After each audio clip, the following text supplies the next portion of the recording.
The following episode contains strong language, violence, and use of alcohol. Previously on Masks and Mayhem.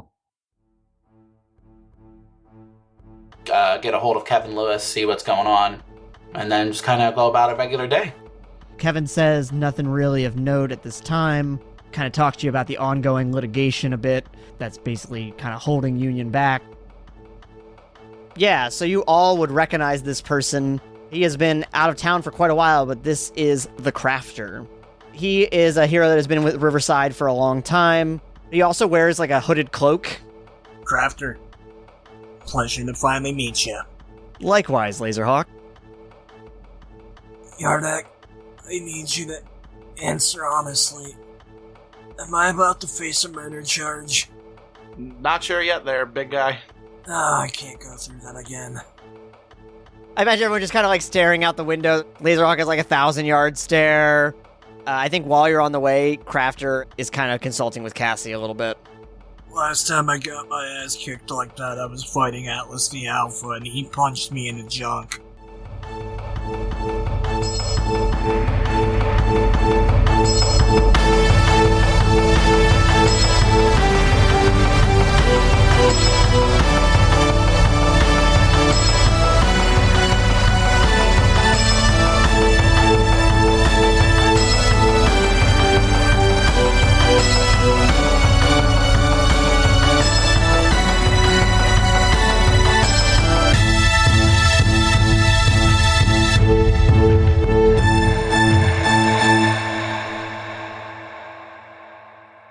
Visual aid. You and Yardak and the Crafter are walking down the steps of the Riverside City Courthouse. You've just gotten out of another day of depositions.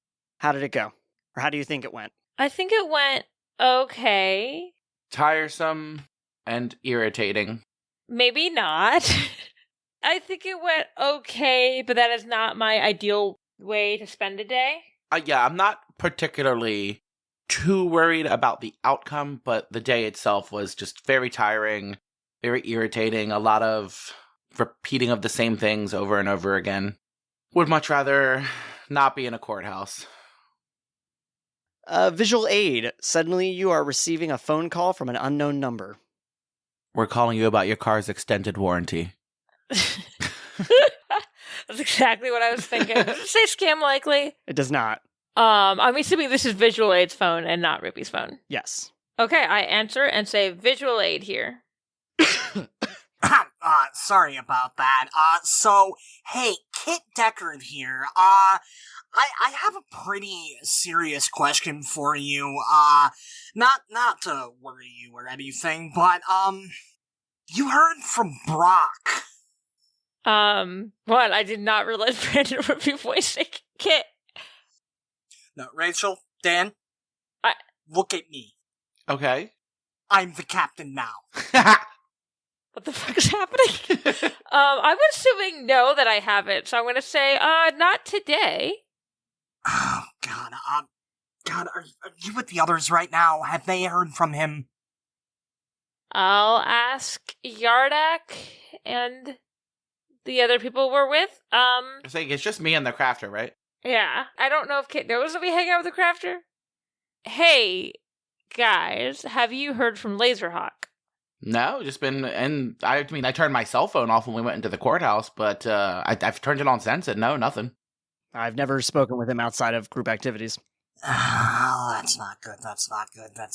All right, look, I hate to worry everyone, but I do not have eyes in the laser hut right now. I have eyes everywhere, and I cannot see inside of the laser hut right now, so I don't want to jump the gun and say that this might be an issue, but I'm kind of panicking right now. Oh, well, you got it. Oh, well, she's on the phone, not me, damn it. Did they overhear that by any chance? I guess, I would say maybe at this point you flipped it onto speakerphone. Hey. Oh, wait. Sorry. What's happening? This is so weird. Apparently, Kit doesn't have eyes into the laser hut right now, which is weird. Maybe we should go down there? Oh shit, for somebody like Kit who's like all computers, that's bad. We need to go. Can you come with? Yeah, well, let's move. Let's go. Yeah, no, I'm sorry. That's more to the crafter. Oh, I can portal us there, but given what you're saying, I think it'd be best not to portal into the facility. That's a good idea. I assume, did I take my van? the dogs. Oh no! If something happens to the dog, I think we've established that nothing will ever happen to the dogs. it's not that kind of show. RC will only kill off friends, not dogs. Well, RC will only kill off friends. You have no idea what I'm capable of. Would you kill off Brock's dogs? I'll do whatever the hell I want when I'm DMing for my character. I don't trust Brandon anymore. You shouldn't. I'm assuming I took my van, so I'm going to ask the crafter, could you portal the van there in case we need to, split up or anything? Multiple ways to get around. Certainly, yeah. Run off to the van. Okay, so you're gonna use the portal to van over to the laser hut then? Yeah, essentially, that's what I understood. Like, I'm going to open up a portal that Ruby, and we can all jump in the van and drive the van through. Yeah, let's hop in the van. I don't even bother to put a podcast on, because it's going to be such a quick trip. And also, this is urgent. Yeah. Ruby's like, Rachel, how dare she be left alone with her own thoughts? But yeah, I imagine I take a backseat since Yardak is, the closer friend in this case. I'm not gonna make you guys have to roll for that. That'd be kind of a dick move to throw you into 1600s immediately. So, yeah, you pile in the van and open up the portal, you drive through no problem, and you see that the area around the laser hut is, it looks the same as always. Waves are lapping up against the dock, you hear a couple of seagulls, but looks fine. Okay, I parked the van outside. I want to do a perception check. Perception check? Yeah. You know what, that's smarter. Okay, while you're doing that, what were you gonna do, Ruby? I'm trying to remember, does a laser hut have, garage doors, right? Yeah.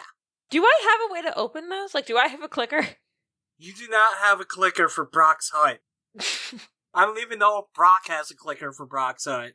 My brother has a clicker to my house. He can open the garage. Brock is not your brother. Dan, what did you roll? A 15 overall. Okay, what were you gonna say real quick, RC? Oh, just that I was going to say I wanted to see the result of Yardak's perception, but I also might want to try, levitating into the air and kind of doing another perception, or potentially an investigation check to actually, look around the facility, not just giving it a glance. Okay. Starting off with what Dan rolled, with a 15, yeah, everything looks really normal. Oh, okay. If anything's out of place, it's the fact that you see a Burger King cup rolling around outside. You know that Brock's an Arby's guy. So what were you gonna do, RC? Kind of slink around, put hand to the door, see if he notices anything, try to look in any windows, do a real thorough fly around real quick. Alright, so that's an investigate, I believe? Yeah, that's what I was thinking. Grip it, rip it, baby boy. Ooh, did not roll particularly well, so that is a total of 12. Yeah, but at 12, you don't really notice anything particularly out of the ordinary. You do a quick fly around, and everything seems to be in perfect order. I fly back to the group. I don't take notice of anything out of the ordinary. I don't think anything's been, booby-trapped or anything like that, but... Booby. Crafter rolls his eyes. Better than you rolled your dice? Damn. Okay, I think if we don't see anything out here, I guess we should just try and go in. Oh, okay. Is there a normal door to this place, or is it just the garage doors? Just the garage doors. Come on, Brock's extra. Do I know how to open this garage door? Do I have a code? I mean, you've been to the laser hut before. I'm going to assume that you figured out how to open the door. Yeah, anyway, I have a thought on the door, but if there's another, more normal method to get in... What is your thought on the door? Oh, well, the crafter has functionally telekinesis through his gauntlets, so I was thinking just lift the door up. Oh, yeah, you can open it that way. Okay. That sounds cooler. Are you going to make me roll for that? It's a door, bro. You're Gucci. Everything's too easy right now, so it's about to get harder, so just take the win. Yeah. Stretch my metal hand out. A slight glow comes around the door, and it lifts up, rolls back open. Yeah, and when you throw it open, you see that things are slightly more in disarray than usual. Equipment that is usually not where it currently is right now. It's sort of been thrown all over the place.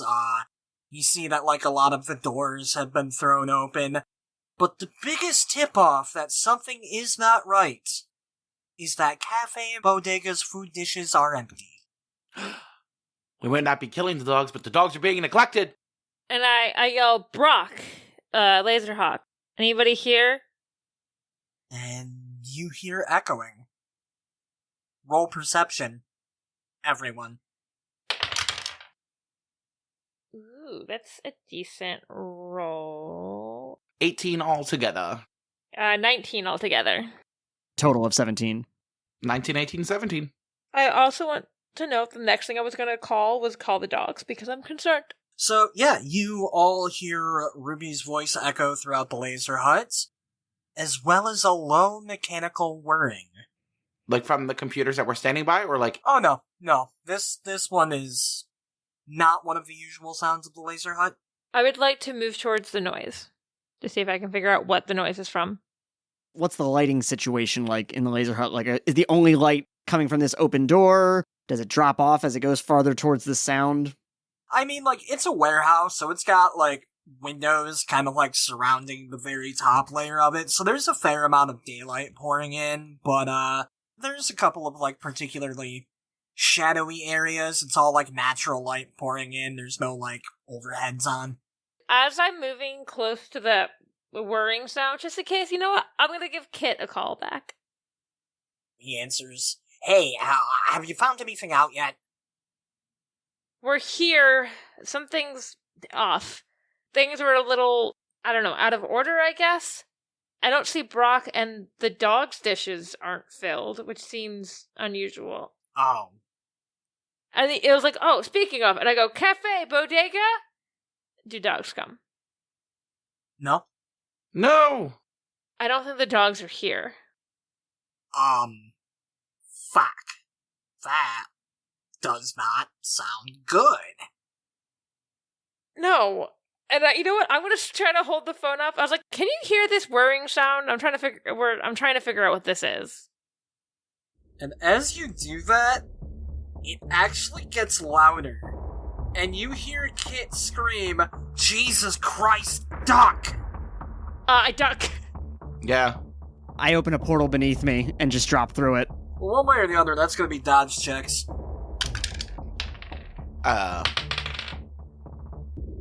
Do. 23. Oof. 12. I feel like I'm falling through a portal and it's like I'm falling right into it, whatever I'm dodging. 22. Yeah, Yardak and Ruby, you guys hit the deck, just in time. RC, just because you said it that way, I kind of like that. Yeah, you end up throwing open a portal, you kind of duck through it thinking that you're safe, and are immediately just clobbered by a big old fucking laser. Ooh! That's Ruby's actual reaction of like, oh no! Can I, again, just like slightly more flavor, like what my movement was? Yeah, let me hear it. Basically, yeah, so I open the portal beneath me, drop through it. The portal is below me, but then it comes out like horizontally. So I come out feet first, like into the air, and then this laser just catches me coming right out of the portal, I think. Yeah, I like that. So yeah, you end up dropping out of the portal, and you get nailed with a big old fucking laser. Roll me a toughness check. No whammies, no whammies, no whammies. 26. Yeah, you actually just fucking eat that one alive. But I do imagine with the way I came out, it does still knock me prone. Yeah, it still knocks you on your ass. Okay. With that, you guys kind of look around and see that there's a robot in each corner of the laser huts. And they have their big old robot lasers pointed at you. And that's going to be initiative. Oh. In terms of like robots, like are they holding guns for these lasers, or is it like a laser face?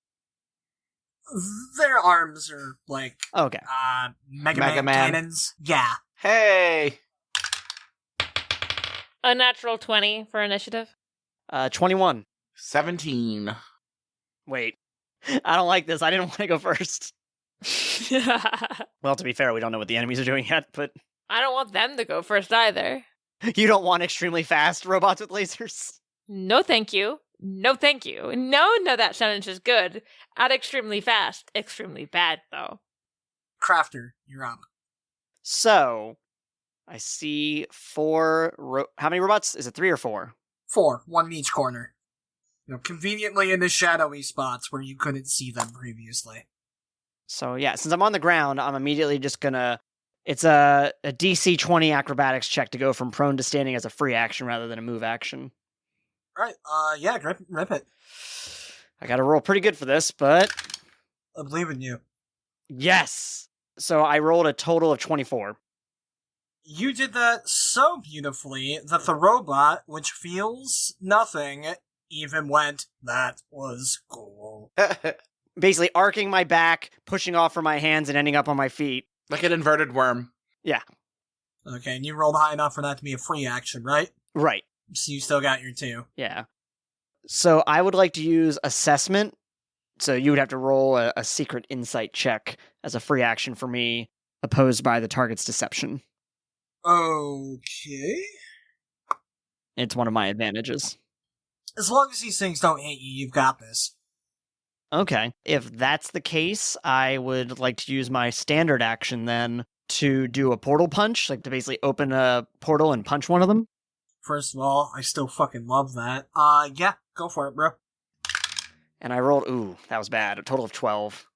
Yeah, with a 12, you managed to kind of like poke your hand through and whop him right in the schnoz 1-4, but unfortunately, these things have highly reinforced schnozzes. Damn those schnozzes. And I'd like to use my move action since I had originally portaled to portal closer to kind of behind Ruby and Yardak. Yeah, zoop, there you are. Okay. Alright, and is that your turn? Anything to say? I don't know, you gotta tie your shoes? Pull the cloak around me, kind of just observing from behind now. What kind of action is tying your shoes? I feel like that'd be a standard action. Even if you're quick, it takes a little bit. Anyways, Ruby, you're up. Okay, and they're all, like, equidistant from me, right? Yeah, roughly. Yeah, I'll say that you guys are, like, kind of in the middle of a laser hut right now. Okay. You know what? I kind of want to see how tough these things are. I'm dropping a big old anvil on one of them. Fucking sweet. Roll that Looney Tunes shit. Roll that Looney Tunes shit. I did not roll that well. I did not roll in that one. So this dice is still not cursed in the same way as the other. Okay, I rolled a 13. Alright, well, he rolled like shit, so actually, Ruby, Hey! you managed to fucking doink this thing at, like, kind of an awkward angle. It sort of, like, takes its leg out from under it, drops down to a knee. Doesn't completely eliminate it, but, you know, it was having a better day 30 seconds ago. You know, good. With that, you still have a move action, or some shit like that? There's nothing I can really... Is there anything I can, like, get behind? You know, there's all sorts of shit lying around the laser hut, like various big machines and crates and other big boy beefy stuff for Brock to lift. Okay. You know what? There's canonically a pickup truck on cinder blocks in there. You didn't say this, but I also feel like there should be, like, a pile of tires. Yeah, that checks out. That sounds like something that Brock would have. Yeah, I feel like we're just gonna just hop behind a pile of tires to, like, keep her safe from lasers. Yeah, groovy. Then with that, Yardy, you're up. Okay, so if we have a square clockwise, 1, 2, 3, 4, which ones did they attack? From where you are facing, the one behind you to the right. Oh, well then, you know what? Yeah, I'm going to go for the same one because I want to do that instead of taking on a new one. I'll attack number 4 as well. And what I want to do is take all my water and shoot it real hard at any exposed joints that I see and hope that some water can get inside, and then I want to freeze it. Dude, if you get Brock's weave wet, he's gonna kick your ass. Yeah, well, he should be here. Is Ruby still on the phone? Yes! The kid's just waiting patiently. He's dealt with Brock long enough to where, oh, okay, well, I'll be here when I get back. Okay, so roll to hit will be 22. Yeah, Dan, you fucking murderized this robot. Tell me how that looks. Well, don't I need to roll for the damage? Because that was just a hit. Dude, I'm already telling you, this thing's on its last legs. Ow. Literally, Ruby took out his other leg. Picture like freeze tag when you're playing freeze tag, except he is in pain. Ice crystals around all his hinges and stuff. And then just... Yeah, you see like a couple of giant sparks shoot out of this thing's neck, and it just falls flat on its robot face. Hell yeah. 1 down, 3 to go. Ruby looks down on it. If he only had a heart. Of course you're going to make a Wizard of Oz reference. Yardak, does Yardak still have a move action after that? I feel like he should. Yeah, I haven't moved, so then I'm going to put myself near the crafter. I mean, you're already near the crafter. Essentially behind you guys from where you're facing. I don't need to move then, so I'm good. It is going to go to the robots. There's 3 of them left. There's 3 of you here. This is gonna be easy. We're gonna start off with RC. Nah, that's fine. You don't need to worry about little old me. Now you know how it fucking feels. I should make it known. I'm not using Big Green today, because I'm being nice to everyone. And yet? Does a 6 hit you? No, it does not. Then shut up. Yeah, this thing shoots at you. Tell me how you dodge it. I throw up a portal in front of me, like as the laser's coming at me, it goes through, and the other portal was just a little bit in front of me on the ground, and it goes like straight up into the ceiling. Sends a little bit of dust going around me. Oh god, I could be a huge dick and be like, well, the good news is it worked. The bad news is your portal went back in time and you just killed Ben Franklin. No electricity, therefore no robots. Yeah, you dodged that with no problem. Next up is Ruby. No thanks. Fuck, does a 12 hit? Dodge plus 10 is 21. Yeah, so... Ruby really good at getting the fuck out of the way. Yeah, so, you said that you dove behind, like, the pile of tires, right? Yep. You have been protected by the magic of the tires. Hooray! You call that a good year. Thanks, Michelin Man. We went different directions, Dan. I like that. Alright, I'm hoping that this hits Dan because of that. Dan, a 12 doesn't hit you, does it? Nope. Damn. Yeah, so this thing tries to shoot at you. Anything fancy you want to do to dodge it? With disgust, kind of turn, like just push my shoulder back, like, ugh. Alright, yeah, so you Vegeta that shit. Yeah. Yeah, they don't really move or anything. They're kind of in the perfect vantage point already, so it's gonna go back to RC. So I have 2 thoughts on where I could go. Oh, that sounds painful. 2 thoughts? Fuck, how do you do it? 1, I telekinetically rip the door off of the pickup truck and throw it at one of them. I love that! 2, I ready an action so that if any of them try to shoot at me, I immediately throw up a portal to send the laser back at them. One way or the other, I'll definitely allow it, but I'll be real, that truck thing's fucking hilarious. I threw that in there as a joke. Okay, yeah, I'm gonna rip the door off its hinges and throw it at the closest robot then. Fucking grip it and rip it, you magnificent bastard. That's what he just did. 16. I'm glad the van's not in here. Bro, what you should be happy about is that I'm not using fucking Big Green, because you swing this thing and take a robot's head off. You didn't even ask me what the DC was. Oh, yeah, what's the DC on that? I promise you beat it, because I just rolled a nat 1, but... Yeah, DC is 25. Yeah, its head is off. I just reached out, ripped that door off, and sliced its head clean off. I imagine the door is like embedded in the wall now. And here will be the first example of why Brandon is best DM, because he gives out hero points because he thinks shit's cool. Hey, Robert, have a hero point. That was cool. I do that sometimes. Just not as frequently as I should. I do it too. If the door is behind me, right? The door that we came through is behind me? Yes. And then Ruby and Yardak are in front of me, or Visual Aid and Yardak are in front of me. Yardak is, like, pretty immediately in front of you.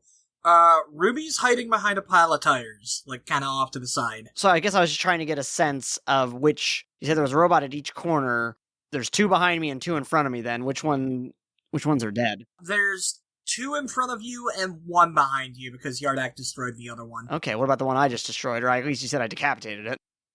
I mean, I was about to ask which one you wanted that to be, because there's two in front of you and then one behind you by the entrance.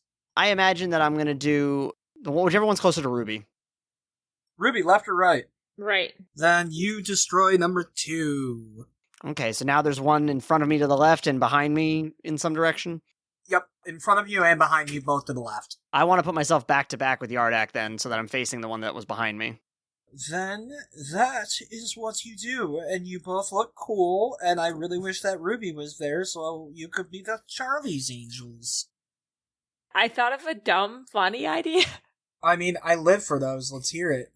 Ruby is inspired by watching the crafter do that and makes, like, something that basically looks like the door to, clash down on the next one. Yeah, that sounds like something that you could do. That's fucking hilarious.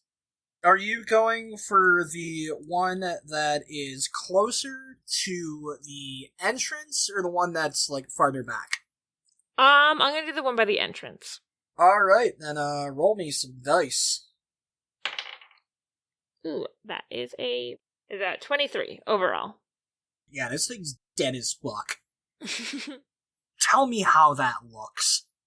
Ruby just kind of looked at the crafter and basically went, look, I could kind of do that and make the door appear above them. And I imagine it kind of started twisting, so it kind of ended up slicing into him.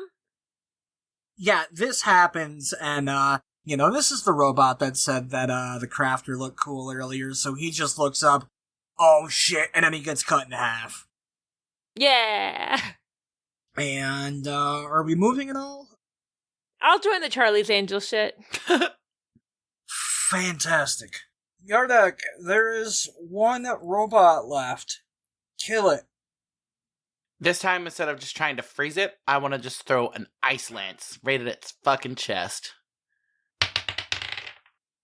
Boom. 17 plus Water Whips is 8, and that is 25 altogether.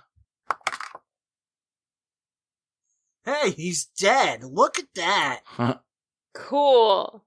God, where are my other dice? Tell me how that looks while I look for something that doesn't suck ass from a straw. I threw the ice lance so hard, it took him right off his feet, flying through the air, and pinned him to the wall, Michael Myers style. Alright, well, the bad news is I have another dice. The good news is you're out of initiative now. Good. And the first thing you hear is just Kit screaming, "What the fuck is going on?" I pick up my phone and go, were those robots yours? I hope you didn't need them. What fucking robots? I don't know. There were robots shooting lasers at us, and now there aren't. Because I guess they're deadish. No, it can't be. He's dead. Oh shit, who's dead? Can you take a look at those things? Like, can you tell me anything about them? Can this be a video call? You probably would know more about them than I would. But I mean, I can try and investigate. I'll say I've got a 10 in investigation or a 10 in technology. I don't know that much about this shit. I mean, if you wanted to roll either of those, Ursi. I'm going to say technology because the crafter's an inventor. Probably more that side of it for him. That checks out. Not my best rolls today, though, so that's a total of 19. I'm going to grab a different dice.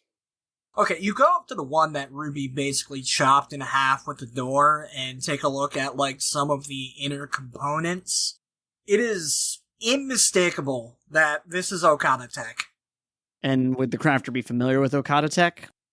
The crafter would be very familiar with the fact that Okada Tech is probably the leading firm in robotics research and developing AI in this day and age, and you would definitely know that Okada Tech is currently based in Highwind. What a coinky-dink. I know. After digging around a little bit, I kind of get my face a little closer to the call and basically say, Kit, looks like we're dealing with some variation on Okada Tech. Okada Tech? In Riverside? Oh, that's not good. That's not good. That's not good. That's not good. Hey, Kit, is there anything I can do to get your eyes back in here? Actually, yes. If you head down to the actual business end of Lazerhawk, there should be a large computer on a green console. I made that one a different color so Brock could remember which computer ran his house. That tracks. If you can get to that, then I can lead you from there. Okay, cool. I walk down to the green console. Alright, and I'm gonna have you roll me a technology check. 18 overall. Okay, yeah, with that, Kit kind of walks you through the process, no problem, and in 2 minutes, you hear kind of like a little chunk. And, Kit, beautiful, alright, oh, Brock's gonna be pissed when he gets home. His place is fucked up. Look, the robots were attacking, we had to do something. I'm not blaming you. Fuck the laser hut, what about the dogs? Oh, yes, thank you. Actually, when Ruby opens up the big ol' contraption to get to, the business end of the laser hut, Cafe and Bodega come running out, just Bless. so happy to see humans. Hi, guys! And then I look, is there any food in here? Oh yeah, I mean, there's food all over the place, because none of it's currently in their dish. I feed them. I just want to know if we could tell by looking at them perhaps how long it's been that they've been trapped, basically. If you want to roll me an investigate... 15. No more than 2 days. Okay. Oh. I'd like to check with Kit. How long has it been since you last heard from Lazerhawk? It's been a couple days, maybe, I think it was 6 days ago he tried bothering me about some case, I don't know. What was the case? Something about, God, I can never remember what your criminals are called. The Blue Floss Gang or something like that? Yeah, that's it, yeah. The Blue Cross Gang? I can't imagine that the Blue Floss Gang would get their hands on technology like this, though. No, I don't think the Blue Floss Gang have anything to do with this. I'm zoomed in on it right now, inspecting it. You're definitely right about that being Okada tech. I'd recognize test light anywhere. That's what I said. I get it. I just like to see things for myself. I can't imagine that anyone outside of Highwind City would have been able to send these, but literally the only person I can think of that Brock has pissed off that would have access to that is 6 feet in the ground. You sure about that? Who is it? They called him the Machinist. He was a former Okada Tech employee who started using the robots that he designed to give himself a financial edge, let's call it. Once Brock had locked him up the first time, you know how these villains are about their revenge, so they fought, and they fought until Machinist lost his life. Okay, I don't remember if Ruby has the knowledge that Brock has killed a person. Yes, this is the man that Brock killed. Does Ruby have that knowledge that happened? Roll me an insight check. Just to see if Brock would have ever mentioned that. Or if you can remember him mentioning it. Right, yeah. Hypothetically, Yardak, if you wanted to roll this as well, an insight check for it. 24. I only got a 14. I was going to say I'd like the crafter maybe to roll an investigation check, only because with well-informed, I would be thinking maybe I might have heard about this. Yeah, that's a fantastic point. Rip it. Brock would have mentioned it in passing, but for, what I assume are pretty obvious reasons, he didn't exactly ask follow-up questions. Tell me about your first homicide. I mean, that's the first thing I ask new friends. Total of 28. You don't know a lot, but you probably know a little bit more than Ruby in that, it was a pretty big deal when it happened. It was a massive battle that happened in the middle of Highwind City. There wasn't really any footage or anything from the battle, so, everything you know about it is hearsay, but you definitely know that Brock killed a man. Okay. I'm going to say what Ruby probably knows is Brock feels guilty about killing someone, and then just kind of infers that this is probably that person then. Yeah, that checks out. Oh, I think I've heard a little about that, but I don't know all the details. I remember reading about it when I got Earthbound again.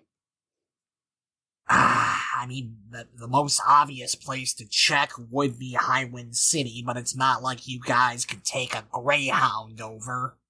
Actually. How far can your little hands teleport there, bud? Where do you want to go? Oh my god, I'm an idiot. I forgot you were with him. You're good. Look, I wouldn't know where to start looking, but Any idea where he's buried? We could see if that's still there. I think he was cremated. I don't really know what they did with his remains. No graveyard was really rushing to take in the machinist. Unfortunately, I've discovered that apparently people just sometimes don't cremate bodies, so... I don't know where to start looking. But I might know who to look for. You got like a next of kin or something? Former sidekick.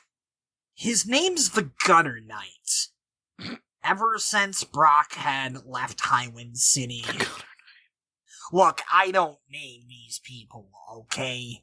I'm just picturing Gutter Spice. Otherwise, don't you think I'd have a cooler name than Data Kraken? No, I'd be Computer Whiz, or Internet Overlord, or I don't know, XX Jacob XX. I think Data Kraken sounds cool. Well, thank you, I appreciate that. There was a reason you've always been my favorite, but no, Gutter Knight. Since Brock left, he's become the premier hero of Highwind City. He is surprisingly well connected. He might know more about that city than me, even. Wait, so I'm sorry, this is the former sidekick of the villain? No. He worked with Brock. As a hero or as a cop? Hero. I don't think he ever really knew Brock, but he worked with Lazerhawk. What are his powers? That he's really good at stealing Okada tech? Wait, that's Gutter Knight's powers? Yeah, he's just got a bunch of Okada tech. Yeah, he does seem like someone to look for then. And I kind of tap on my shoulder, and Cassie comes up. Hey, boss, what's up? Thinking I might leave you here. Keep an eye on Laser Hut and on Riverside in case anything happens while we're gone. Does anybody object to this idea? Sounds okay to me. No, it's a good idea. I will have you know that if she damages any of my programming, I will not be happy, Crafter. Should we tell Hornet that, what that Brock is missing? That, we're leaving the city. That's kind of why I wanted to leave Cassie behind. She can handle any administrative work while we're gone. Hornet has been working with Brock and might also care. I mean, if you wanted to give Hornet a call, you could. I was just gonna give her a text and be like, hey, I should have texted you sooner. Have you seen Brock in the last couple days?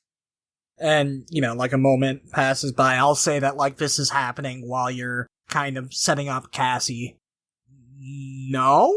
With, 50 exclamation marks and question marks. We haven't either. It doesn't seem to be at the Laser Hut, but there was some tech that's from Highwind here, so we're gonna go look for him in Highwind. Just wanted to give you a heads up. She sends back a text okay. I guess I could be a little more active until you guys get back? What the fuck? That would be great. I don't know what the fuck yet. Keep me in the loop? Thumbs up. And I think once Cassie gets installed in the Laser Hut systems, as we're kind of getting ready to portal out, I think she goes, "Don't worry, Kraken, I'll take care of your toys." They're not toys, alright? I'm gonna need you to treat them a little more seriously than that. I don't really know how much this matters, but this is my life's work. Ruby mouths this so only Cassie can see this and Kraken can't. They're a little bit toys and just kinda... And Kraken actually goes, "Oh yeah, 'cause I can't read your lips on my camera." Look, I didn't know you were gonna be creepy about it. I did look. That's why I saw it. Wait, Okay. can you see in here all the time? Does Lazerhawk get any privacy? There are plenty of areas where my cameras are not on, like his private corners. However, for everything else, I like to keep an eye on my investments. And more importantly, I like to know that my friend is safe. Oh, that's nice. He's kind of the only one I have. I'll be your friend. Crafter kind of just like makes like a hand cutting motion on his neck, like, I don't recommend it. I saw that, Crafter. Look, we better get to Highwind. I will let you know if we find anything, Data Kraken. And then she can't help it because Data Kraken reminds her of Wade, and he goes, "Call me, beat me if you want to reach me." And then she hangs up right away. I do want to know, does Data Kraken get Ruby's reference? He has no fucking idea, but Data Kraken is bigger calamari to munch right now. So are we doing the same thing with the van again? Trying to like get the van through a portal, or are we just portaling ourselves and leaving the van? Yeah, let's leave the van here. Before we leave, I take a couple bones out for Bodega and Cafe. Good. Better fucking take care of my dogs. Crafter uses his gloves to move all of the robots together, like pile them up together. Alright, yeah, you do that while Ruby pulls the visual aid van into the laser hut, kind of closes off the door, makes sure that no one's about to come in here and start fucking with Brock's petunias. And as everybody does that, I'm going to pet the dogs. I was thinking you could fill their water dishes. Yeah. And the water dishes would be fine. Food, they're fine. There's enough food scattered around this floor for them to be good. Y'all get all of that shit taken care of? RC, tell me what that portal looks like, baby boy. All right. Once everybody's got their stuff in the laser hut, I reach my hand out, and the metal starts to glow a little bit on the glove, ripping a portal out in front of us that is just kind of a shimmering, kind of purple-pink look. Alright, yeah, you throw open the portal. Okay, and I guess Crafter steps through it first.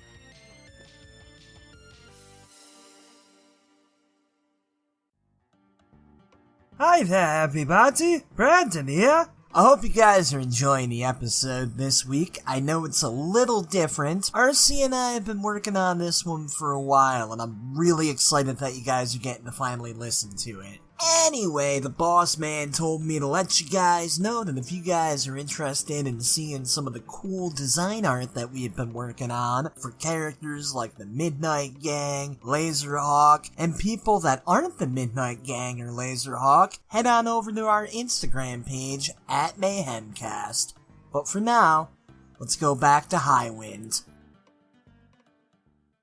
Well, Crafter steps through it and ends up in Highwind. Are you gonna poke your head through and let everyone know it's safe, or are you gonna let them go through the existential butt-clenching fear of not knowing if they're about to end up in the 1500s? Actually, I think I walk through and I realize they're not coming, and I just reach my arm through and gesture, like, come on. And I just heard to the Crafter go, "I'm scared of accidentally time traveling," okay? I never should have mentioned that. How the hell were you going to explain knowing his old-ass father? I can time travel not by accident. So on purpose. There we go. You got it. Well, so far, all I've heard about is accidental time travel. Because it's typically the more interesting one. Yeah, last time we did it, there was a dinosaur. I assume I'm already dressed as, like, visual aid, but I make, like, a sword and 2 daggers to, like, have on my person. So, you step through the portal and you see yourselves on top of a tall-ass building in Highwind's Old Town district. You know, you guys kind of look off and you see this huge futuristic skyline for downtown Highwind City with all sorts of massive LED lights and advertisements, giving the downtown area almost a heavenly glow. Meanwhile, where you're standing can only be described as an urban hell. Just a lot of, like, old brickwork that you could tell was built like 100 years ago and just left to rot since then. The streets are all cracked and tarred over. There's almost like an air of pollution making the sky like a noxious dark yellow. You definitely understand a thing or two about why Brock's so much of an asshole now. Well, the streets are not paved with gold. We're in a district of Highwind. Yep. And to be a little more particular, specific, I should say, Old Town is like the basically Southside Highwind. Okay. I guess we gotta try and find his old sidekick, huh? Yeah, I mean, I could try to reach out to some of my contacts, see if we can find him. That's a great idea. So that's my connected skill, Brandon. Yeah. So you set the DC of the check. Basically, I'm calling in favors with a persuasion check. Hey, Ruby, did I give you a hero point for chopping someone in half with the fucking door? No. Oh, well, I guess I'm a little late to the party. Have that hero point, fella. Nice! Ugh, not great. There's 16. So, with a 16, you know that you're at least in the right area. What you know about the Gutter Knight, he's very much a Old Town hero. Like, that's kind of his home base. Okay, but the people I contact don't know anything specific about, like, where I should be able to find him normally, or... People you contact just chuckle and go, huh, just wait. What does that mean? Yeah, I was gonna say, like, is he gonna come to us because we're known entities, or... That means I'm literally just waiting for one of you motherfuckers to say the word Gutter Knight out loud in character. Okay, Gutter Knight. Well, not that simply, fucker. Is there, like, a villain bar, or, like, a ruffian bar that... Yes, and the bar is called the Dirty Needle. Of course it is. Cloak is draped around him, pulled taut, and he's kind of just walking in? I make a hoodie to throw on. Dan, are you doing anything here? No, I'm just gonna, be regular. Because, people already know me anyways. You all walk into this bar and are immediately awash in the scent of stale beer and piss. Gross. The radio is blaring thrash metal sensation State Grinder, and you see that the people who do acknowledge you just sort of shoot you like really glaring daggers into you. So when my gay ass went to Arkansas. Yeah, essentially. Can I roll a perception check to see if anyone looks like that they look particularly interested in us? Yeah, go ahead, rip it. 16. Yeah, with a 16, you notice that there's exactly one person who's not glaring daggers into you. And that is a old-ass man sitting at the very edge of the bar, like as far away from the door as possible. Not glaring, but what's his demeanor? I mean, he's looking at you very curiously. It doesn't look like there's any malice in his glance at all, but you can't exactly quite make out what he's thinking, but you're pretty sure he doesn't want to fuck you up. I think I make a gesture with my head to the others to, let's go this way. Follow the crafter? I mean, nothing else better to do, and I surely don't want to hang around these people who look like they hate me. Yeah, I like to think I slide up next to him in the bar. Good evening, friend. Slither on up. I'm not sure I've seen you in this part of town before. Tell me, friend, what is name? You may call me Crafter. I thought you looked familiar. Come with me. And he walks out a back door to the bar and kind of waves you through. I think I'm going to be a nice guy, and I'm going to put a little bit of a tip down, because he didn't seem to pay his tab before he left. Oh. I follow them out, and I go, "Did you want my name?" All things in good time. Please, follow. As soon as he walks outside and he's in the alley, you actually see him jump up onto the roof. Show off. Huh. Hey, Ruby, quick ladder? Why need ladder? He had portal. Oh, yeah. Yeah, I'm going to say I throw a portal down onto the ground and then run just a little bit next to the guy on the roof, above him. I presume that situation must be serious if hero like Crafter is here, so let us properly introduce. He's got this pendant on a necklace around his neck. He actually pokes it, and you see his old man face kind of digitize away. Ooh. And it's this 22-year-old kid. Dmitry Dragunov, better known as Gutter Knight. Pleasure to meet. Visual aid. Very into whatever Mission Impossible shit just happened. Yes, I thought you two looked familiar as well. You work with Lazerhawk, yes? Yes, which is actually what we needed to talk to you about. He got himself in trouble yet again, yes. Sounds like him. We assume we don't know where he is. I was like, oh, and this is Yardak. Pleasure. Pleasure to meet. Thing is going on with Lazerhawk. Things start to make more sense around here. Things have been particularly bad here lately. You use Okanatech, right? Yes, I use technology that I repossess from capitalist cocksucker over at Okanatech. That's fair. We were attacked by some Okanatech robots, where Lazerhawk operates out of now. We assume he left in a hurry or was taken or something because he hadn't fed his dogs? You say that you see Okanatech in Riverside, yes? Yes. Unusual. Unusual is very polite way to be wording. Really fucking weird? Is that how you would describe it? Yeah, a little more Russian than that, but yes. We had a contact of ours examine it and said it was contained at least some amount of test light, which is what pointed us in this direction. And you see that, he stops dead in his tracks and is like, shit. I'm supposing this is not good. If I would have to be making guess, it is something going on in the underground. If Okanatech that serious get out above, I would notice.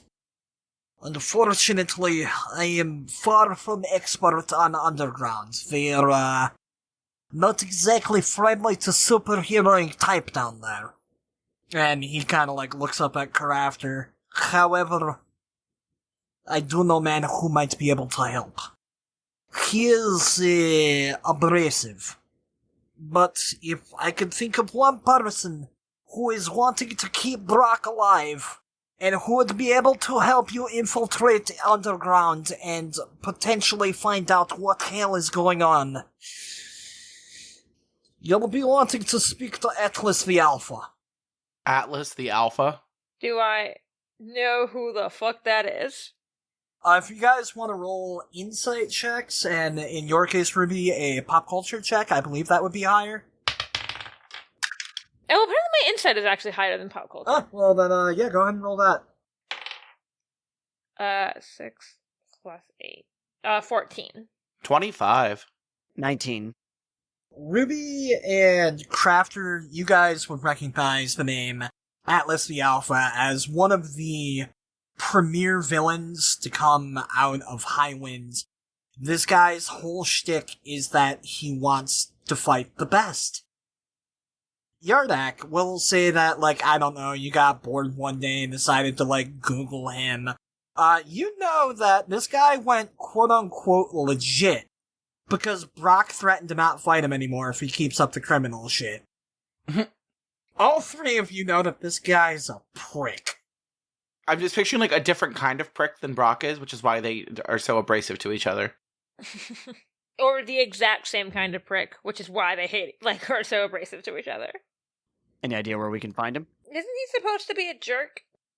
He is, how to say politely, huge assholes. Multiple assholes. In order to find him, how familiar are you with Highwind City, Crafter?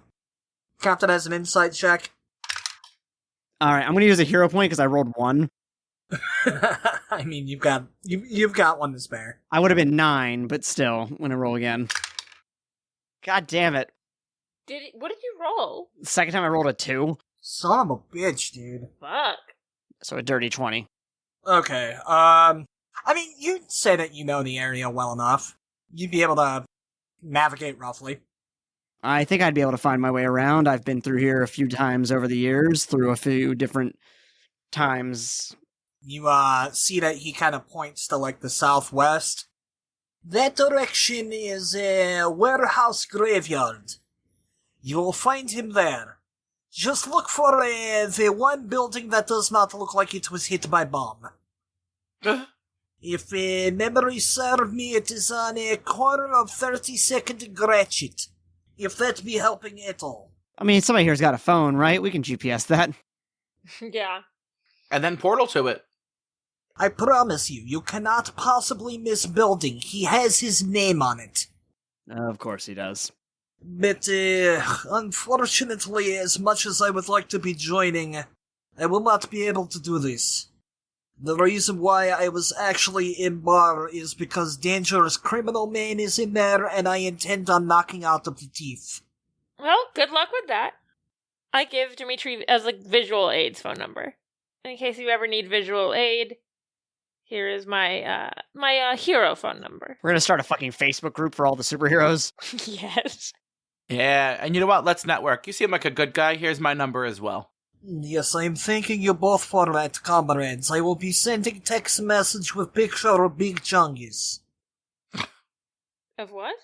Big Chungus. It is, how you say, internet meme. It was, something about Brock. He showed me. Oh, so I wasn't sure how well you knew Lazerhawk. I didn't want to say his real name in case you didn't know it. I did not actually know a real name before just now. I just have strong suspicion that he was Brock Bollea. Thank you for clarifying. Well, Good job, Ruby. You've outed a superhero. He tries to hold his smile, but you notice it kind of shifts to a scowl a little bit. It is okay. Truth be told, I should have been knowing a long time ago, but what can you do? What can you do?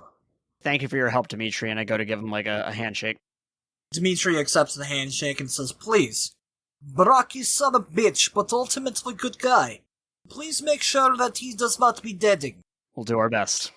that description is how I know you do know him, Brock. At very least, try to ensure that death is quick and painless.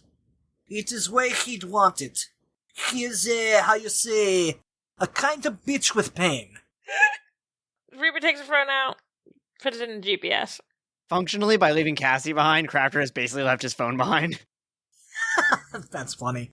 Okay, obviously we're not using Google Maps because we have a stupid name for everything here. What are we calling this GPS app? I was going to say, I mean, it could be Markovic Maps, since he already owns the predominant social network. I like Markovic Map. Yeah, okay, I take whatever the fuck you just said out. GPS my way there. You pull out the Markovic Maps app, you actually type in the address, and you see that this place is actually called, in the app, the Palace of Atlas. He added it to Markovic Maps? Oh my god. Okay, so you're portaling through then? Just like with everything else, we want to be a little bit of away from it. Like, I don't want to be inside his house. Oh, no, I'm portaling you guys across the street. Okay. What does it look like? You throw open this portal and you step through, and as described, you see that this area looks like it was hit by a bomb, except for one large, perfectly illuminated building. That's exactly like the Russian man said. Marble columns hold up a gigantic atrium. It looks like the bricks themselves are made out of pure gold. You're not 100% who is inside there, but you know that this is the house of a man who thinks very, very highly of himself. It also seems like it's holding up an ego. Why do I feel like I'm about to reenact the ending to Scarface? With pure disgust, just looking at this house. Wait, are we the guy with the gun, or are we Tony Montana? He would be Tony Montana because he built this monstrosity. One way or the other, you're here. Yeah, does it look like there's any particular entrance, or the door's already open, or...? Big, beautiful, shining mahogany doors with the most perfectly polished brass knockers shaped like biceps you have ever seen in your life. Fucking gentrifiers. To be fair, I don't think there's anything else to fuck here. Team, are we knocking, or are we going? No knock. We're just going in. So, you're just kicking in the front door? You know what? I could honestly say this was on Google Maps. I thought it was a public place. That'll be a fun deception roll. Who's opening the door? Fuck it, I will. So you throw open the door, walk inside, and you are in this gorgeous atrium. There's a fountain in the middle, shaped like a flamingo, of course, just jettisoning in the most beautiful, crystal clear blue water that you've ever seen in your life. And as you look up, you see this massive hall with large tables and extravagant chairs next to them. And up a staircase, up the literal red carpet, and sitting on an actual throne is where you see him. And he booms out, "Who forgot to knock for the home of Atlas the Alpha?" You see this hulking 9-foot figure with perfectly bronze skin and these gorgeous bulging muscles, flowing platinum blonde hair, and the babiest of baby blue eyes you've never seen. Well, Oz the Great and Powerful.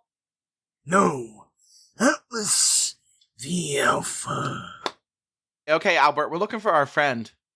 If you are going to stand in the halls of the Alpha, I demand respect, if nothing else. I have been merciful. You have broken into my home and Atlas has not rised from his chariot. Well, Mr. Alpha. Thank you. We're looking for our friend Lazerhawk? A Lazerhawk. Such glorious combat. Yes, glorious combat. Anyways, he's missing. Oh, fuck. That is not good. Indeed. If Lazerhawk is missing, then however shall he combat the one and the only Atlas the Alpha? All right, Schmitty, Jaegerman, Jensen, you're starting to get it all together here. Was that in character? Oh yeah, that was absolutely in character. Crafter is a little bit, what's the word I'm looking for, condescending. That means he talks down to people. You I recognize. Who is that to? He's looking directly at the crafter. Pleasure to meet you. You're actually someone who I have quite a large amount of respect for, crafter. The amount of good that you have done not only this planet, but also the timeline is immeasurable. And your strength has proven time and time again to be mighty. Yes, you I respect. So I will ask in kind that you show it back. I will not ask a third time. Can you please help us, Atlas? Happily. What do you need me to do? Gutter Knight told us to find you to help us get into the underground because there were some Okada tech robots that must have come from there that attacked us in Riverside. How unusual, we know. And this has something to do with Lazerhawk's disappearance. While I value the health and safety of Atlas the Alpha's greatest adversary, I am not welcome in the underground. So, if I am to lead you there, then you will have to do me a favor. Sure. What? It has been so very long since Atlas the Alpha has known the glory of combat. Before me stands an Atlantean, an ally of my great adversary, and one of the great heroes of our time. Please, allow Atlas to test himself. Alright. Wait. Sure. If we lose, do they die? Atlas is not that cruel of a man. These two will be safe. You have insulted me twice. I cannot ensure the same. Getting too old for this shit. Aren't we all? I'm 48. He does not look like a 48-year-old man. No, he does not. But I also do not look like a 50-year-old man, so... Am I the only one here who ages correctly? Pretty much. I don't know about you, but I'm aging well. I mean, Brock's basically pickled himself, so I'd say he's doing alright. Yeah, he's aging like milk. Crafter crinkles his neck. I guess we're doing this. Oh, I would say it really goes, let's go, and takes a sword out. The three of you have made me the happiest alpha in the Midwest. He stands up, You see his hulking frame seemingly puff up even bigger. Cracks his knuckles, steps down the stairs, down the red carpet, and then proceeds to take a boxing stance, smiles and says, "Alright then, glorious combat." And that's initiative. 17. 14. 15. Atlas is last, right? So Atlas is first. Yeah, I saw that coming. And with a speed that you would not expect from someone his size, he quickly clears the distance between himself and you, Yardak. That tracks. And he swings his fucking big old tree trunk arms at you. Oh boy. Does 26 hit? Jesus, yes. Yeah, alright. That's gonna be a DC check of 18. Ooh, not bad. Okay, 27. So look, Dan, it didn't feel great, but you did manage to roll with the punch as this man clocks you in the jaw, and you quickly realize that if he actually tags you, it's not gonna be good. Ooh. So I'm going to, take the punch. I'm going to, use that chance to, hop back a sec. Okay, well, you're actually next up, so you can tell me what you do here. Okay, so then in that case, what I want to do is, as he, punches me, I want to hop back and take my water and kind of give him a quick, 1-2 with, some water. 21. Alright, and what's the DC on that one? 24. Describe to me how it looks. Basically, because he punched, I'd, hop back and I do a quick 1-2 punch to send him, not a whip, but, blobs of water at his face. This ends up nailing him pretty fucking hard. You feel like with most opponents, this would have, really made them, grimace face. Instead, he, very anime style, wipes away a bit of a trickle of blood from his lip, smiles at you. "Oh, Atlas is going to enjoy this." And, you still have a move action. You looking to take it, baby? Where am I in location, everybody? Were we just kind of standing in a line and he just came down? Essentially, yeah. You're, in a big, empty warehouse, essentially. There's a couple tables and shit lying around, but... I want to just take my spear out then. Alright, you've got your spear out at the ready, and with that, it is Ruby's turn. Ruby's gonna go up with the sword and make it look like she's gonna attack with the sword, and then get rid of the sword, make a dagger, and stab from the other side. I believe that the scientific term for that is actually Lokiing the shit out of it. In Latin, it's Lokium Shitorum. And then would that be one extra effort, and then I could use one of my hero points to not be fatigued? That sounds about right to me. So I'd have to roll create and then some stab in action, right? That sounds about right. So roll for create first. Create is 17. A 17 will do it. So roll the stickum. We made the blades real high. I rolled a 19 and the blades are 16. Holy shit. Get bugged. This guy's skin's probably very hard. So 35 altogether. Yeah, you fucking hit him. What's the DC on that? 19. This guy would have rolled one higher, he'd have been fine. Yeah, you take this thing, he starts to, brace himself for the slash of the sword, but then you pull an old Texas switcheroo, kind of like RC and I did tonight. You stick him right in between the ribs, and he just... Clever. This is Ruby's revenge for, I don't know, you're friends with this one dude? Atlas has no friends, only combatants. No, the only reason he wanted to fight Ruby is that Ruby is friends with Lazerhawk, and Ruby's like, you should want to fight me because I'm fucking cool. Forgive me, I don't get HBO. And with that, it is going to be RC's turn. So I have an idea for a power stunt, but I want to run it by y'all first real quick. Basically, ready in action so that if the next time he goes to attack, I guess technically I could just do this without readying it, but how do I put this? Essentially, open a portal beneath him, and immediately, like, as he falls through, close the portal to ensnare him. Like chop him in half? No, I said ensnare, like... To trap him. Okay. His Dorito-like frame couldn't fit through. Clever. Yeah, go ahead. Alright, there goes my other hero point. Hopefully this works. It didn't work, I can tell you that much, because my total is going to be 11. Ooh. I rolled a 1 again. Fuck me, dude. God damn. Get a new dice. So, yeah, essentially you go to open up this portal. With how much portaling and the distances you've had to clear today, it kind of, like, boots out on you this attempt. Fuck. You just hear out. Do you want to try, like, a move action or anything, or... I am going to portal myself basically behind him on the other side of the room. Okay.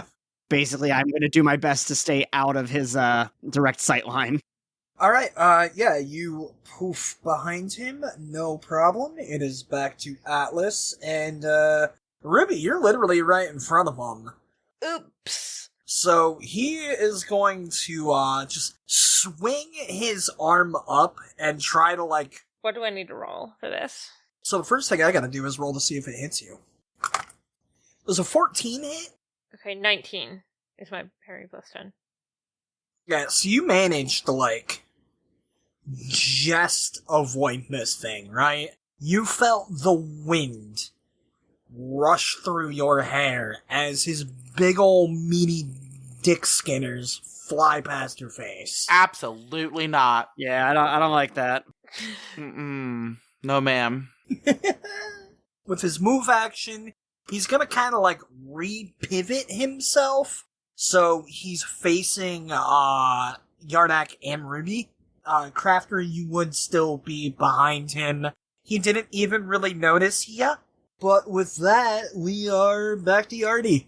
Cool. I want to jab my spear through his calf. Alright, roll for it. All right. That is not great. That is a 4 plus 10. 14. So you got a stab, but he just sort of lifts his leg. I'm sorry, but getting stabbed once tonight is more than enough. Yeah, I'll try again.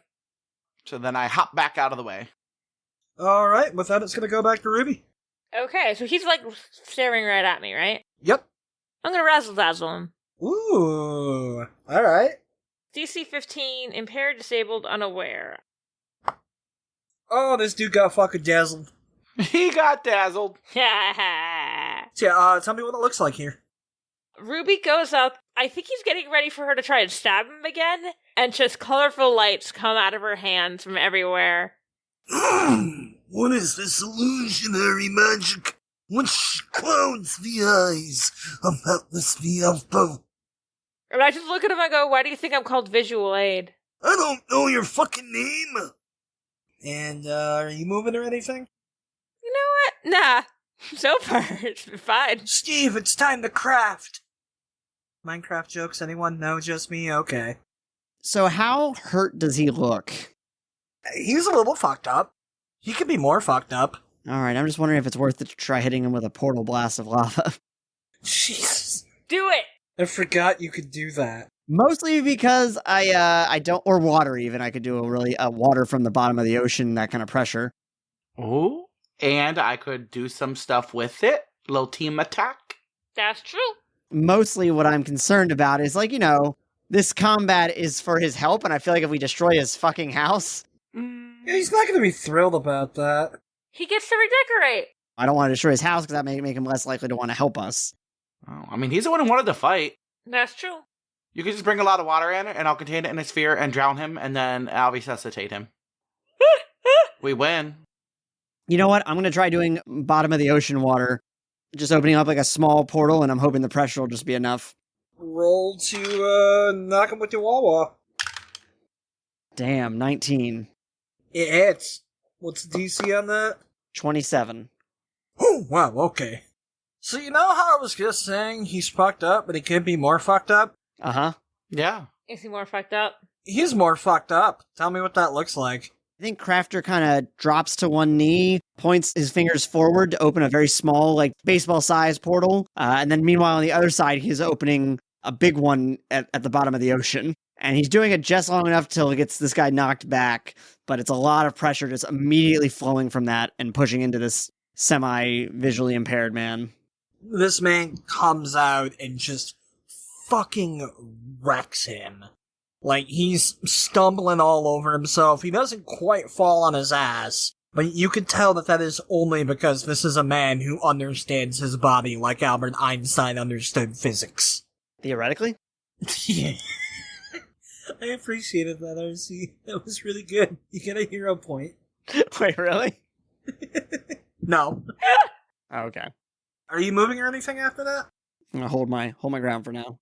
First things first, then. We're back to Atlas, so we gotta roll to see if he can see again.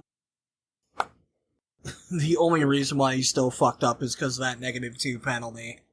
Hell yeah.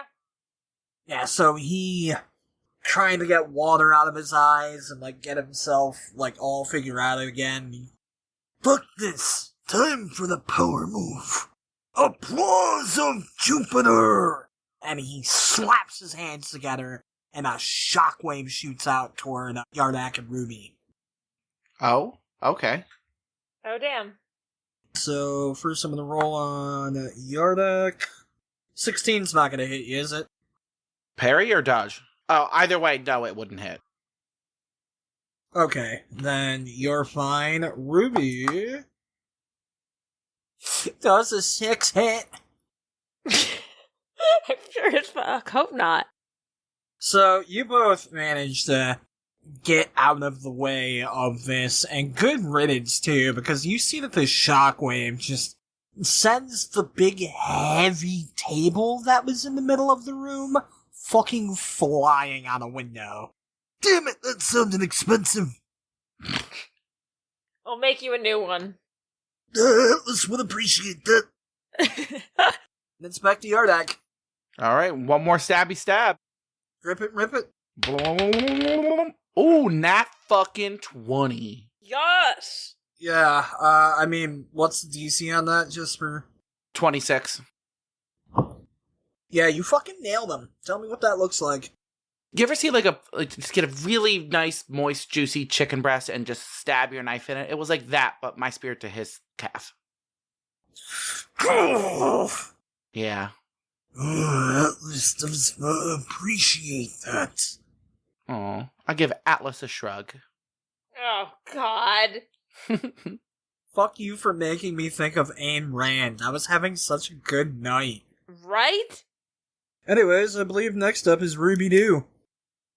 It is Ruby's turn. Fuck it, he can't see now. I'm stabbing him again with the dagger. I rolled a 19 again. I mean, you hit him.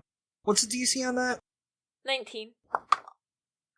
Ah, sweet mother of goat shit, you guys are fucking this guy up. Yeah, tell me what that looks like.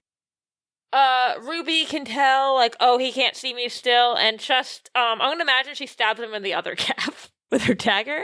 Hell yeah. God damn it! It's gonna be really hard to get you guys to the underground if you keep stabbing my fucking legs! We never established how this ends, buddy. Preferably with me walking, and you three on the ground. Well, today's not your day, bud. Starting to look like it. Fuck! We've got some healing stuff that can help you out. Fucking better, Jesus! But RC, it's your turn. What is there in the room that I could throw at him? Tacky shit. Tables, chairs, couple statues around. Ooh, is it a statue of him? Absolutely. I want to know where he got these commissioned, but instead I'm going to throw one at him. Highwind City has a very vibrant art scene. What money does he have? Atlas money. Atlas money. 20? Does 20 hit? Yeah, 20 fucking rocks him. Okay, DC of 25. Okay, yeah. Tell me what that looks like. Yeah, I imagine the statue's like right next to Crafter, and he reaches like one arm out, picks it up, and lifts it above like his own head, and then immediately just arcs it across the room, and it breaks on Atlas's head from behind. And yeah, Atlas just sort of falls, like, flat, on his face, lays there for a minute, and without moving, "Alright, fuck. I'll help you." And I just look over and I go, I'll make you one of those too. One of what? I can't fucking see. And when he says that, I want to say, don't worry, bud, I got you. And then take all the water that was in that flamingo pool and just kind of encompass his body and give him like a quick zap heal. 24. Yeah, so essentially he's alright. Yeah, you give him a heal, and he kind of picks himself up off the ground. He's still kind of bleeding a bit in his chest from where Ruby had stabbed him earlier, but he makes his way to a, that I'm not going to describe it, just imagine a gaudy cabinet. Opens it up, and he's got like some ace bandages and shit in there. "I have to admit, the three of you provided a greater challenge than Atlas the Alpha expected, and for that, you have my respect." Awesome. Now it's time to kick ass and take names. Give you a lot of people to fight. Here, and I make the table and the statue as best I can. Yeah, I was going to say, I was imagining that as he was bandaging himself up, the crafter is like moving stuff back into where it was. Atlas appreciates this. To go through the underground, you're gonna need to go through some of the most dangerous parts of Highwind. Luckily for you, you will be accompanied by Atlas the Alpha, so I highly doubt that anyone will attempt to mess with you. We can make disguises too, and I kind of like make myself a little, kind of a Blue Cross gang, kind of like... Bandana? Was that all they had? Yeah. I don't know, I was just imagining like the hoodies I used to make, just so you couldn't see my mask and stuff. It's very clever for you. Atlas does not believe that this will help Atlas. You just gotta believe. Yeah, so you guys kind of fix up the area. Atlas patches himself up, and after like maybe 5 minutes, he looks at you three and says, "Alright then, follow your alpha." I didn't say you were my alpha. Excuse me? There's some weird werewolf fic shit coming up in here that Facebook tries to keep getting me to read. Come now. Werewolves aren't real. That's silly. We can't let him know about Ulrich. I want to challenge him. Accurate. Of course werewolves are not real. That is correct. But yeah, Atlas throws open his giant beautiful mahogany doors and says, "Follow, Atlas." Oh, so we're going like through the wardrobe into like a passageway? Oh, no. He like goes outside of his house. Oh, I was like, secret tunnel! God, as cool as that would have been to just have him have like an entrance to the underground in his fucking wardrobe. Fucking Narnia shit. Back to the war-torn streets of Old Town Highwind. So yeah, he navigates you guys through like shitty, shifty-looking town until you approach an abandoned subway tunnel. Ooh. And he gestures you through and says, "Follow Atlas." Takes you down to this abandoned subway tunnel, and you're sort of navigating your way through it, and you're really wondering, like, okay, what the fuck's this guy doing? Until you see, like, a crack in the tunnel with this orange illumination coming out of it. And Atlas points and says, "This is the area that you seek. Atlas cannot go with you any further. However, Atlas can tell you where you should go. That would be most helpful, thank you." You will go down into the tunnel and eventually reach a sprawling area known as Subway City. Make a left and continue to travel until you see the sign for a building for Underground Radio Revolution. There you will meet a child named Mosey. He is the one you seek. A child? I understand how outrageous this sounds, but Atlas can assure you that there is no man, woman, nor child that understands the underground, as well as young Mosey. So you're saying he moseys about the underground? Yes, I believe that is how he got his name. And he gestures towards the orange illumination. All right, let's head down to Subway City. Bloop, bloop, bloop, bloop, bloop. Everyone roll me an acrobatics check. What? 18. 17. 18 overall. Okay, so this path is haggard as shit, but you guys manage to navigate your way through it. And when you get to the bottom, you see Subway City, a city constructed in decommissioned subway tunnels. There's these large, oppressive, brutalist concrete buildings lining the walls. In between these concrete buildings, there's like these tin metal shacks. Everything is illuminated with fluorescent lighting and neon.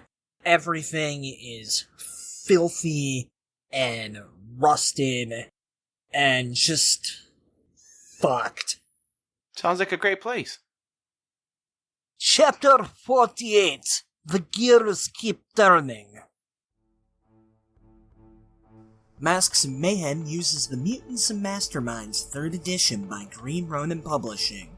We are not affiliated. This episode was written, produced, and kidnapped from a warehouse by myself, Pope Brandon Brownson. You can follow the show for free on all major podcast platforms. If you like what we do, please tell a friend. It's the best way possible to help us reach more people. Our official art is by Jenn Evans, and our branding is by AJ Solomon. Our theme music is done by myself, Pope Brandon Brownson. Additional music credits, social media links, blog posts, and episodes can be found on our website at masksandmayhem.com.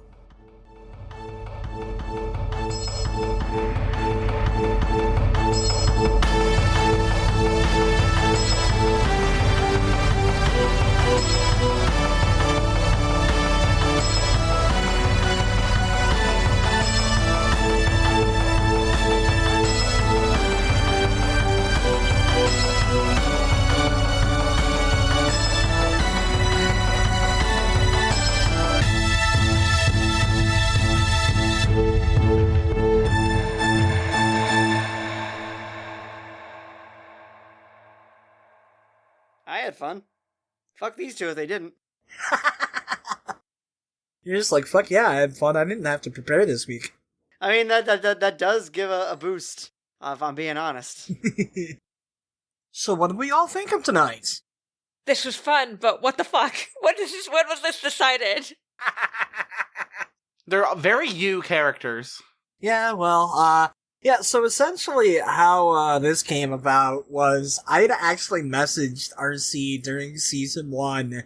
I think it was. Was it during season 1 or was it in between seasons? We definitely talked about the possibility of you eventually doing something. Like that's probably where the seed started, at least. Yeah, like I messaged RC before. Hey bro, wouldn't it be fun to fuck with Rachel and Dan by doing an old Texas switcheroo? I guess, yeah, that was newer. When I say season 1, you were messaging me about like wanting to DM an episode at some point. Yeah, I knew you were interested in that, but I thought I would have warning before that. Oh, no, I went out of my way to make sure that you guys would have no... No, I think it was better that way. Yeah, it would take me a couple seconds to realize. I was like, Yeah, you definitely thought it was a joke at first. Yeah. Oh yeah, like I watched like that smile just slowly fade away as you're like, wait a minute, what the fuck is God, please no. No, you're a good DM. That's fine. The first time I was gonna play D&D, you were supposed to be the DM, and then that fell apart. But yeah, what did you guys think of Atlas and the Gunner Knight and Highwind as a whole? sorry, Brock, about revealing your secret identity, but the Gunner Knight is cool. Okay, cool. I was worried if I made the Gunner Knight a bit more of a caricature. Like, I knew what the Gunner Knight was going to be. A lot of the characters that I've introduced here are actually from my own superhero universe. I figured. You know, I had an idea of, like, what I wanted the Gunner Knight's power set to be. I don't know if I mentioned it earlier, but I kind of accidentally made him very Hornet-esque.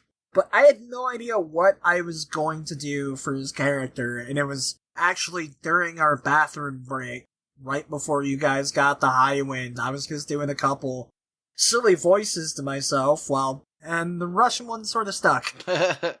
No, the Russian one worked. I was wondering if he was also based off a wrestler, but probably not. Him no. The Russian accent I use is based off Niko Bellic. I don't really have any more post-episode questions. RC, you usually do this shit. I enjoyed beating the shit out of Atlas. Yeah. I was really worried that Atlas the Alpha might have been a bit much. I think that before I even had an idea of what the adventure was going to be, all of this started with Atlas the Alpha. That's fair. That was the launch point of, I thought of that, I thought of how much fun it would be to have Ruby and Yardak, interact with that character, and, 8 months later, it led to tonight. Because this has been, a while in the making. Damn. Oh, yeah. Another thing that I got a kick out of was, did you guys notice that a lot of the shit that I've been sprinkling throughout the season is starting to pay off here? I mean, absolutely, I did, but only because I've been kind of on the lookout for it. All of your backstory finally, becoming, a cohesive thing? Oh, yeah, I've mentioned so many characters, basically leading up to this adventure. A lot of the groundwork and backstory that I've been laying down for Laser. Like you killing a man? Yeah, exactly, like me killing a man. That was entirely to set up this adventure. Well, it was more so to get him to quit killing men, but, we'll get to that. I guess I want to know how everyone felt about working alongside the crafter, particularly, as an actual cast member. Very useful. Yeah, I thought it was really fun. I like us getting to skip road trip or taking really long flights. Everyone loves to be a convenience. It was fun getting to see RC actually get to play. Yeah. Because I've never actually gotten to play with RC in that way. RC's always been my DM. Except for that one time we played Harsh Generation. Oh, yeah. I mean, this is also my first time ever playing Mutants and Masterminds as a player. No shit. Oh, weird. Yeah. You're kidding me. No. I'm your first DM for Mutants and Masterminds. Yeah, my only games playing Mutants and Masterminds have all been as a DM. Oh, that's so fucking weird, because this is my first time DMing it. Which is really weird, because, my favorite style of games to DM are, superhero affairs. I've just never run Mutants and Masterminds before. I also just wanted to, I immediately knew that I wanted to set my playstyle different than the other two.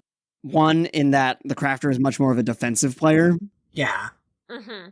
And two is I wanted to make a shit ton of use of advantages, which y'all seem to forget you have a lot of the times. Fucking constantly. Yeah, the crafter has 19 advantages. Wow, you got Brock beat by 5. I currently have 15.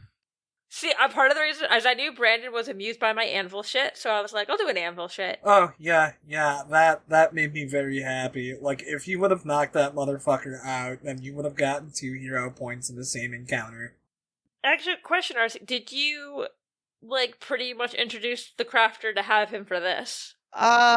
About 40% for this, 60% because I wanted to continue expanding the world building. Okay, makes sense. Yeah, I think that when RC pitched the crafter, he'd mentioned that, it was a character that he had an idea for, but he never really had a reason to, make him.